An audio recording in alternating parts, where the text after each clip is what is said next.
നമസ്കാരം. STV movie റിവ്യൂയിലേക്ക് എല്ലാ പ്രേക്ഷകർക്കും സ്വാഗതം. നമ്മളിന്ന് സംസാരിക്കുന്നത് മലയാളത്തിലെ പ്രശസ്ത സാഹിത്യകാരനായ MT വാസുദേവൻ നായരുടെ 9 ചെറുകഥകളെ അടിസ്ഥാനമാക്കി മലയാള സിനിമയിലെ പ്രഗത്ഭരായ സംവിധായകർ സംവിധാനം ചെയ്ത മനോരഥങ്ങളെക്കുറിച്ചാണ്. ഇതിൽ 9 എപ്പിസോഡുകളാണ് ഉള്ളത്. ഏകദേശം ഒരു 7 മണിക്കൂറോളമാണ് ഇതിൻ്റെ ഒരു ദൈർഘ്യം. ഇതിലെ ആദ്യത്തെ എപ്പിസോഡ് പ്രിയദർശൻ സംവിധാനം ചെയ്ത ഓളും തിരു 1972 ഇതേ പേരിൽ PN മേനോൻ സംവിധാനം ചെയ്ത് ഫീച്ചർ ചിത്രമായി പുറത്തിറങ്ങിയിരുന്നു. പ്രിയദർശന്റെ ഓളം തീരത്തിലേക്ക് വന്നു കഴിഞ്ഞാൽ ഈ ചിത്രത്തിന്റെ ഏറ്റവും വലിയ പ്രത്യേകത സാങ്കേതികതയിൽ ഉണ്ടായിട്ടുള്ള വലിയ മാറ്റം ഈ ചിത്രത്തിലുടനീളം പ്രകടമാണ്. പ്രത്യേകിച്ചും ഇതിന്റെ ഫ്രെയിമുകളായാലും ബ്ലാക്ക് ആൻഡ് വൈറ്റിലാണ് ചിത്രം കഥ പറയുന്നതെങ്കിലും അതിൻ്റെ ഒരു വിഷ്വലിന്റെ ഭംഗിയായാലും ആ ഒരു ജോഗ്രഫി എസ്റ്റാബ്ലിഷ് ചെയ്യുന്നതായാലും പ്രത്യേകിച്ച് ഇതിലെ പല സീനുകളും സ്റ്റേജ് ചെയ്തിരിക്കുന്നതൊക്കെ വളരെ വിഷ്വൽ ബ്യൂട്ടി ആയിട്ടാണ്. മോഹൻലാൽ, ദുർഗാകൃഷ്ണ, സുരഭി ലക്ഷ്മി, ഹരീഷ് പേടി എന്നിവരാണ് ഇതിലെ പ്രധാന കഥാപാത്രങ്ങളെ അവതരിപ്പിച്ചിരിക്കുന്നത്. ഈ ഒരു എപ്പിസോഡിന്റെ ഏറ്റവും വലിയൊരു പോരായ്മയായിട്ട് തോന്നിയത് ഇതിലെ അഭിനേതാക്കളുടെ പ്രകടനം തന്നെയാണ്. ഇതിലെ കേന്ദ്ര കഥാപാത്രമായ ബാപ്പുട്ടി അവതരിപ്പിക്കുന്ന മോഹൻലാലിന്റെ പ്രകടനം ചിത്രത്തിലുടനീളം വളരെ ഒരു റെഡിമെയ്ഡ് ഫീലാണ് തോന്നിയത്. ബാപ്പുട്ടി എന്ന കഥാപാത്രത്തിന് മോഹൻലാലിന്റെ ബോഡി ലാംഗ്വേജ് ഒട്ടും ഫിറ്റ് അല്ല എന്നുള്ളൊരു തോന്നലാണ് ഇതിലുടനീളം ഉണ്ടായിട്ടുള്ളത്. അതുപോലെ തന്നെ ഇതിൽ മോഹൻലാലിന്റെ പെയറായിട്ട് അഭിനയിച്ച ദുർഗാകൃഷ്ണയുടെ പെർഫോമൻസും ഒട്ടും റിയലിസ്റ്റിക് ആയി ഫീൽ ചെയ്തില്ല. കൂട്ടത്തിൽ അല്പം കൊള്ളാമെന്ന് തോന്നിയത് സുരഭി ലക്ഷ്മി അവതരിപ്പിച്ച ഒരു കഥാപാത്രം മാത്രമാണ്. ആ ഒരു കഥയെ അതേ രീതിയിൽ പകർത്തുമ്പോൾ വിഷ്വലി പ്രിയദർശൻ ഒരു പുതിയ അപ്രോച്ചോടുകൂടി സമീപിച്ചിട്ടുണ്ടെങ്കിലും ഇതിലെ കഥ ഔട്ട്ഡേറ്റഡ് ആയതിനാൽ പുതിയൊരു തരത്തിലുള്ള അനുഭവം സമ്മാനിക്കുന്നില്ല എന്നതാണ് ഓളം തരും നിരാശപ്പെടുത്തിയ അനുഭവമാണെന്ന് പറയേണ്ടി വരുന്നത്. ഇതിലെ രണ്ടാമത്തെ എപ്പിസോഡ് രഞ്ജിത്ത് സംവിധാനം ചെയ്ത കടുകണ്ണാവ ഒരു യാത്രക്കുറിപ്പാണ്. MT വാസുദേവൻ നായരുടെ തന്നെ നിന്റെ ഓർമ്മയ്ക്ക് കടുകണ്ണാവ ഒരു യാത്രക്കുറിപ്പ് എന്ന ചെറുതുകളെ അടിസ്ഥാനമാക്കിയാണ് ഈ ചിത്രം നിർമ്മിച്ചിരിക്കുന്നത്. പത്രപ്രവർത്തകനായ വേണുഗോപാൽ കടുകണ്ണാവയിലേക്ക്, ശ്രീലങ്കയിലെ കടുകണ്ണാവയിലേക്ക് തൻ്റെ സഹോദരിയായ ലീലയെ അന്വേഷിച്ച് നടത്തുന്ന ഒരു യാത്രയാണ് കടുകണ്ണാവ യാത്രക്കുറിപ്പ് എന്ന ചിത്രത്തിൻ്റെ പ്രധാന പ്രമേയം. ഈ വേണുഗോപാലിൻ്റെ കുട്ടിക്കാലത്ത് അച്ഛൻ സിലോണിൽ നിന്ന് ലീല എന്ന് പറയുന്ന ഒരു കുട്ടിയെ വീട്ടിലേക്ക് കൊണ്ടുവരികയും അത് അച്ഛൻ്റെ തന്നെ മോളാണെന്ന് പറഞ്ഞ് വീട്ടിൽ പ്രശ്നം ഉണ്ടായതിനെ തുടർന്ന് അച്ഛൻ തിരിച്ച് വീണ്ടും ശ്രീലങ്കയിലേക്ക് കൊണ്ടുപോവുകയും പിന്നീട് ഒരിക്കലും ലീലയെ വേണുഗോപാലിന് കാണാൻ കഴിഞ്ഞിട്ടില്ല. വർഷങ്ങൾക്ക് ശേഷമാണ് ലീലയെ അന്വേഷിച്ചുകൊണ്ട് വേണുഗോപാൽ ശ്രീലങ്കയിലേക്ക് യാത്ര തിരിക്കുന്നത്. തുടർന്നുണ്ടാവുന്ന സംഭവവികാസങ്ങളാണ് ചിത്രം പ്രധാനമായും സംസാരിക്കുന്നത്. ഇതിൽ പ്രധാന കഥാപാത്രങ്ങളെ അവതരിപ്പിക്കുന്നത് മമ്മൂട്ടിയും വിനീതുമാണ്. ഇതിൽ വേണുഗോപാലായിട്ടുള്ള മമ്മൂട്ടിയുടെ പ്രകടനം വളരെ മികച്ചതായിരുന്നു. അതുപോലെ തന്നെ വിനീതിൻ്റെ ഫ്ലാഷ് ബാക്ക് രംഗങ്ങളിലാണ് വിനീത് എത്തുന്നത്. വിനീതിൻ്റെ പ്രകടനവും വളരെ മികച്ചതായിരുന്നു. പക്ഷേ ഈ ചിത്രം നേരിടുന്ന ഏറ്റവും വലിയ വെല്ലുവിളി നമ്മൾ കഥ വായിച്ചിട്ടുള്ള ആ അറ്റ്മോസ്ഫിയറിനെ അതേപടി പകർത്തുന്നതിനപ്പുറത്ത് അതിലെ ക്യാരക്ടേഴ്സിനെ, അതിൻ്റെ ഇമോഷൻസിനെ പുതിയൊരു ഭൂപ്രകൃതിയിലേക്ക് പറിച്ചു നട്ടിട്ടില്ലെന്നുള്ളത് തന്നെയാണ് ഇത് നേരിടുന്ന ഏറ്റവും വലിയൊരു വെല്ലുവിളിയായി എനിക്ക് തോന്നിയിട്ടുള്ളത്. പലപ്പോഴും ചെറുകഥയെ വിഷ്വലിലേക്ക് നമ്മൾ ട്രാൻസ്ഫോം ചെയ്യുമ്പോൾ നമ്മൾ ചെറുകഥയിൽ വായിച്ച അതേ അനുഭവമല്ല നമുക്ക് വിഷ്വലിൽ കിട്ടേണ്ടത്. അതിനപ്പുറത്തേക്ക് കിട്ടുമ്പോഴാണ് നമുക്കൊരു സാറ്റിസ്ഫിക്കേഷൻ തോന്നുക. ഈ ചെറുകഥയെ അതേ രീതിയിൽ വിഷ്വലിലേക്ക് പകർത്തി വെച്ചൊരു അനുഭവമാണ് ഈ ചിത്രം കണ്ടപ്പോൾ തോന്നിയത്. ഒരു പഴയ അപ്രോച്ച്മെൻറ്റോടു കൂടിയാണ് ഈ ചിത്രം സമീപിച്ചിരിക്കുന്നത്. കാരണം ഈ ചിത്രം തുടങ്ങുമ്പോൾ തന്നെ വേണുഗോപാലിൻ്റെ വോയിസ് ഓവറിലൂടെയാണ് ഇൻഫർമേഷൻ നമുക്ക് പാസ് ചെയ്യുന്നത്. സിനിമ ഒരു വിഷ്വൽ മീഡിയം ആയതുകൊണ്ട് വിഷ്വലി കുറച്ചുകൂടെ കമ്മ്യൂണിക്കേറ്റ് ചെയ്യുക അതൊരു പഴയ ടെക്നിക്കാണ് ഈ ചിത്രം ഉടനീളം ഫോളോ ചെയ്യുന്നത്. കടുകണ്ണാവ ഒരു യാത്രക്കുറിപ്പും വലിയൊരു തൃപ്തി സമ്മാനിച്ചൊരു എപ്പിസോഡല്ല. ഇതിലെ മൂന്നാമത്തെ എപ്പിസോഡ് ശ്യാമപ്രസാദ് സംവിധാനം ചെയ്ത കാഴ്ച. ഇതിൽ പാർവതിയാണ് കേന്ദ്ര കഥാപാത്രമായി എത്തുന്നത്. ഈ 9 എപ്പിസോഡിലും അല്പമെങ്കിലും ഒരു തൃപ്തി സമ്മാനിച്ചൊരു എപ്പിസോഡ് ശ്യാമപ്രസാദ് സംവിധാനം ചെയ്ത കാഴ്ചയാണ്. കാരണം ഈ കഥ വായിച്ചിട്ടുള്ളൊരു ഫീലല്ല ഈ സിനിമ കാണുമ്പോൾ. പല കഥാപാത്രങ്ങൾക്കും കഥയിൽ നിന്ന് മാറി ഇമോഷണലി വലിയൊരു തരത്തിലുള്ള വളർച്ച ഈ ചിത്രത്തിലെത്തുമ്പോൾ സംഭവിക്കുന്നുണ്ട്. ഈ എപ്പിസോഡിലെ 9 ചിത്രങ്ങളിലും കഥയ്ക്കപ്പുറത്ത് സഞ്ചരിച്ചിട്ടുള്ള ഒരേ ഒരു എപ്പിസോഡായി എനിക്ക് തോന്നിയത് ശ്യാമപ്രസാദിൻ്റെ കാഴ്ച മാത്രമാണ്. ഇതിലെ കേന്ദ്ര കഥാപാത്രമായി അഭിനയിക്കുന്നത് പാർവതിയാണ്. പാർവതിയുടെ സുധ എന്ന കഥാപാത്രം ഒരു ജീവിതത്തിലൊരു നിർണായക തീരുമാനമെടുത്ത ശേഷം നാട്ടിൻപുറത്തെത്തുകയും തുടർന്ന് നാട്ടിൽ നേരിടുന്ന പ്രശ്നങ്ങളാണ് ഈ ചിത്രത്തിൽ പ്രധാനമായും അവതരിപ്പിച്ചിട്ടുള്ളത്. സുധയുടെ മാനസിക സംഘർഷങ്ങളും വൈകാരികതയൊക്കെ പാർവതി വളരെ മനോഹരമായിട്ട് തന്നെ ചെയ്തിട്ടുണ്ട്. നാട്ടിൻപുറത്തിൻ്റെ ഒരു അറ്റ്മോസ്ഫിയറിനെയൊക്കെ വളരെ മികച്ച രീതിയിൽ തന്നെ ശ്യാമപ്രസാദ് അവതരിപ്പിക്കുന്നുണ്ട്. ഈ ചെറുകഥയ്ക്ക് അപ്പുറത്ത് ഇതിൽ ശ്യാമപ്രസാദ് ആഡ് ചെയ്യുന്ന പലതരത്തിലുള്ള ഫ്ലേവറുകളും വളരെ മികച്ചതായിരുന്നു. പ്രത്യേകിച്ച് സുധയുടെ സംഗീതത്തോടുള്ള അഭിരുചിയൊക്കെ വളരെ മികച്ച രീതിയിലാണ് ശ്യാമപ്രസാദ് ഇതിൽ ആഡ് ചെയ്തിരിക്കുന്നത്. ഈ ഒരു എപ്പിസോഡിൽ ഏറ്റവും മികച്ചതെന്ന് തോന്നിയതും ശ്യാമപ്രസാദിൻ്റെ കാഴ്ച തന്നെയാണ്. ഇതിൽ 4ാമത്തെ എപ്പിസോഡ് പ്രിയദർശൻ സംവിധാനം ചെയ്ത ശിലാലിഖിതം.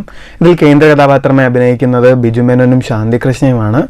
പുരാവസ്തു ശാസ്ത്രജ്ഞനായ ഗോപാലൻകുട്ടി ഒരു ഗവേഷണത്തിൻ്റെ ആവശ്യത്തിനായി നാട്ടിലേക്ക് എത്തുന്നതും തുടർന്ന് നാട്ടിൻപുറത്ത് സംഭവിക്കുന്ന കുറച്ച് മൊമെന്റിലൂടെയാണ് ചിത്രം കഥ പറയുന്നത്. അക്കാദമിക്കായി വളരെ മുൻപന്തിയിലാണെന്ന് കരുതുമ്പോഴും മാനുഷിക നന്മ അല്ലെങ്കിൽ മനുഷ്യപ്പറ്റ് മനസ്സിലാക്കേണ്ടത് സ്വന്തം മകളിൽ നിന്നാണെന്നുള്ളൊരു തിരിച്ചറിവിലൂടെ ഗോപാലൻകുട്ടി സഞ്ചരിക്കുന്നതാണ് ഈ ചിത്രത്തിൻ്റെ പ്രധാന പ്രമേയം. ഈ ചിത്രം നേരിടുന്ന ഏറ്റവും വലിയ വെല്ലുവിളിയായി തോന്നിയത് ആ കഥ നമുക്ക് വായിച്ചപ്പോൾ കിട്ടിയ എന്ത് അനുഭൂതിയാണോ അത് അതേ രീതിയിൽ പകർത്തി വയ്ക്കാനുള്ളൊരു ശ്രമം മാത്രമാണ് ശിലാലിഖിതത്തിൽ കണ്ടത്.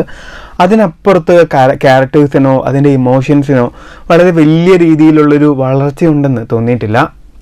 ജസ്റ്റ് ആ കഥ വായിച്ച് കാണുമ്പം ആ കഥയെ ജസ്റ്റ് ആ പകർത്തി വെച്ചു എന്നതിനപ്പുറത്ത് ഒരു പുതിയ രീതിയിലുള്ളൊരു സമീപനം ഉണ്ടായതായി ശിലാലിഖിതത്തിൽ തോന്നിയിട്ടില്ല. ഇതിൽ 5ാമത്തെ എപ്പിസോഡ് അശ്വതി നായർ സംവിധാനം ചെയ്ത വിൽപ്പന. ഇതിൽ പ്രധാന കഥാപാത്രങ്ങളായി എത്തുന്നത് മധുബാലയും ആസിഫ് അലിയുമാണ്.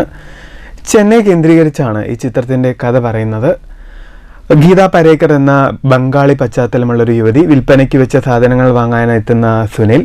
ഈ ഗീത പരേക്കറും സുനിലും തമ്മിലുള്ള ആത്മബന്ധത്തിലൂടെയാണ് വിൽപ്പന കഥ പറയുന്നത്. ഒരു പ്രിമൈസും അത് സെറ്റ് ചെയ്യുന്ന ഒരു അറ്റ്മോസ്ഫിയറും ഇൻട്രസ്റ്റിംഗ് ആയിരുന്നെങ്കിലും പിന്നീട് ഈ കഥ തീരുന്നത് വരെ പ്രത്യേകിച്ച് ഒരു എക്സൈറ്റ്മെൻറ്റും സമ്മാനിച്ചുകൊണ്ടല്ല കഥ പറയുന്നത്. ഒരു കഥ ഇൻട്രസ്റ്റിംഗ് ആവുന്നത് അതിൽ സ്റ്റേക്കുകൾ ഉണ്ടാവുമ്പോഴാണ്.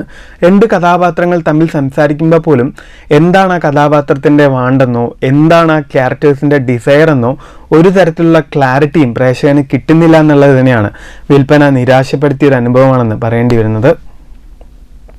6ാമത്തെ എപ്പിസോഡ് മഹേഷ് നാരായണൻ സംവിധാനം ചെയ്ത ഷെർലോക്കാണ്. ഇതിൽ നദിയ മൈദു, ഫഹദ് ഫാസിൽ എന്നിവരാണ് പ്രധാന കഥാപാത്രങ്ങളെ അവതരിപ്പിക്കുന്നത്. ഒരു ജോലി അന്വേഷിച്ച് അമേരിക്കയിലെ ചേച്ചിയുടെ അടുത്തേക്ക് എത്തുന്ന ബാലു അവിടെ നേരിടേണ്ടി വരുന്ന മാനസിക സംഘർഷങ്ങളാണ് ചിത്രം പ്രധാനമായും സംസാരിക്കുന്നത്. ഈ ചിത്രത്തിൻ്റെ ഓപ്പണിംഗ് സീൻ തന്നെ അമേരിക്കയിലെ ഒരു മഞ്ഞിൻ്റെ കാഴ്ചയൊക്കെ വളരെ മികച്ച രീതിയിലാണ് ആ ഒരു ജോഗ്രഫിയെ തന്നെ ഈ ചിത്രം എസ്റ്റാബ്ലിഷ് ചെയ്യുന്നത്. ആ വീട്ടിൽ ചേച്ചിക്ക് കൂട്ടായി ഷെർലോക്ക് എന്നുള്ളൊരു പൂച്ചക്കുട്ടിയും മാത്രമാണുള്ളത്. ആ പൂച്ചക്കുട്ടിയും ബാലുവും തമ്മിലുണ്ടാവുന്ന കുറച്ച് രസകരമായിട്ടുള്ള മുഹൂർത്തങ്ങളിലൂടെയാണ് ചിത്രം പോകുന്നത്. നമ്മൾ ഈ ഒരു ഷെർലോക്ക് എന്നുള്ള MTയുടെ കഥ വായിച്ചവർക്ക് ആ കഥയ്ക്ക് മുകളിലേക്കായി ഈ ചിത്രത്തിൽ പ്രത്യേകിച്ചൊന്നും സംഭവിക്കുന്നില്ല എന്നുള്ളത് തന്നെയാണ് ഈ ചിത്രം നേടുന്ന ഏറ്റവും വലിയ വെല്ലുവിളിയും. കഥയ്ക്കകത്തെ സങ്കീർണതകളെ ഈ ചിത്രത്തിലേക്ക് എത്തുമ്പോൾ ഒരു തരത്തിലും ചുരുളഴിക്കാതെ നിൽക്കുമ്പോൾ പ്രേക്ഷകനും വളരെ ഒരു സങ്കീർണമായിട്ട് തന്നെയാണ് ഫീൽ ചെയ്യുന്നത്. പ്രത്യേകിച്ച് പുതിയൊരു അനുഭവം ഈ ചിത്രത്തിൽ നിന്നും നമുക്ക് ഫീൽ ചെയ്യുന്നില്ല. ഇതിൽ 7ാമത്തെ എപ്പിസോഡ് അഭയം തേടി സന്തോഷ് ശിവനാണ് സംവിധാനം ചെയ്തിരിക്കുന്നത്. ഇതിലെ കേന്ദ്ര കഥാപാത്രമായി എത്തുന്നത് സിദ്ദിഖാണ്. ഒരു നാട്ടിൻപുറത്ത് എത്തുന്ന ഒരു അപരിചിതൻ, അവിടെ വാടകയ്ക്ക് താമസിക്കാനായിട്ടാണ് അയാൾ എത്തുന്നത്. ഒരു നാട്ടിൻപുറത്ത് വാടകയ്ക്ക് താമസിക്കാനായി എത്തുന്ന ഒരു അപരിചിതൻ ആ ഒരു വീട്ടിൽ താമസിക്കാൻ തുടങ്ങുമ്പോൾ അവിടെ ഉണ്ടാകുന്ന കുറേയേറെ അനിഷ്ട സംഭവങ്ങളും ആ പ്രദേശത്ത് നോക്കിക്കാണുന്നതിലൂടെയാണ് ചിത്രത്തിന്റെ കഥ പ്രധാനമായും പുരോഗമിക്കുന്നത്. ആ ഒരു പ്ലേസിനെയും അവിടുത്തെ ആളുകളെയൊക്കെ വളരെ ഒരു മിസ്റ്റീരിയസ് ആയി അവതരിപ്പിച്ചുകൊണ്ട് ഒരു മിസ്റ്ററി മൂഡിലാണ് ചിത്രം കഥ പറയുന്നത്. സന്തോഷ് ശിവൻ തന്നെയാണ് ഇതിന്റെ ഛായാഗ്രഹണം നിർവഹിച്ചിരിക്കുന്നത്. വിഷ്വലി വളരെ മികച്ച രീതിയിൽ അതിന്റെ ജോഗ്രഫിയൊക്കെ എസ്റ്റാബ്ലിഷ് ചെയ്യുന്നുണ്ടെങ്കിലും കഥാപരമായി ഒരു തരത്തിലുള്ള എക്സൈറ്റ്മെൻറ്റും നമുക്ക് സംഭവിക്കുന്നില്ല. പ്രധാനമായും ആ കഥാപാത്രം എന്താണെന്നോ ആ കഥാപാത്രം എന്തിനാണ് ആ നാട്ടിൻപുറത്ത് എത്തിയതെന്നോ അതുകൊണ്ട് ആ കഥാപാത്രത്തിനുണ്ടായ ചേഞ്ച് എന്താണെന്നോ ഒരു തരത്തിലും പ്രേക്ഷകനോട് കൺവേ ചെയ്യുന്നില്ല എന്നുള്ളത് തന്നെയാണ് അഭയം തേടി എന്ന ചിത്രം നേരിടുന്ന ഏറ്റവും വലിയൊരു പ്രശ്നവും. ഇതിൽ 8ാമത്തെ എപ്പിസോഡ് രതീഷ് അമ്പാട്ട് സംവിധാനം ചെയ്ത കടൽക്കാറ്റാണ്. ഇതിൽ ഇന്ദ്രജിത്ത്, അപർണ ബാലമുരളി, ആനഗസ്ത്യൻ എന്നിവരാണ് പ്രധാന കഥാപാത്രങ്ങളെ അവതരിപ്പിക്കുന്നത്. കേശവിൻ്റെ വിവാഹേതര ബന്ധങ്ങളാണ് ഇതിൽ പ്രധാനമായിട്ടും ചർച്ച ചെയ്യുന്നത്. എത്രയോ വർഷങ്ങൾക്ക് മുൻപ് വന്ന MTയുടെ കഥയെ ഒരു മാറ്റവും ഇല്ലാതെ അതേ രീതിയിൽ തന്നെ അപ്രോച്ച് ചെയ്തിരിക്കുന്ന ഒരു ചിത്രമാണ് കടൽക്കാറ്റ്. അതുകൊണ്ട് പുതിയൊരു തരത്തിലുള്ള കാഴ്ചയും നമുക്കിതിൽ കാണാൻ സാധിക്കില്ല. ഇത്തരത്തിലുള്ള പ്രമേയങ്ങൾ ഒരുപാട് ചിത്രങ്ങളിലൂടെ നമ്മൾ ഇതിനു മുമ്പും കണ്ടിട്ടുള്ളതാണ്.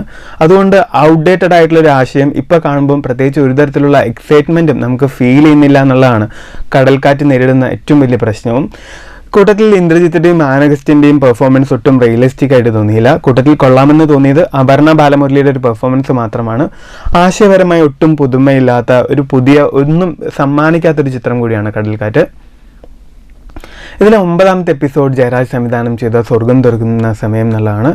ഇത് MTയുടെ കഥയെ തന്നെ അടിസ്ഥാനമാക്കി ആൾക്കൂട്ടത്തിൽ തനിയെ എന്ന പേരിൽ IV ശശി സംവിധാനം ചെയ്ത ഒരു ചിത്രമാണിത്. ആൾക്കൂട്ടത്തിൽ തനിയെ കണ്ടവർക്ക് സ്വർഗം തുറക്കുന്ന സമയം കാണുമ്പം പ്രത്യേകിച്ച് ഒരു തരത്തിലുള്ള എക്സൈറ്റ്മെൻറ്റും നമുക്ക് തോന്നില്ല.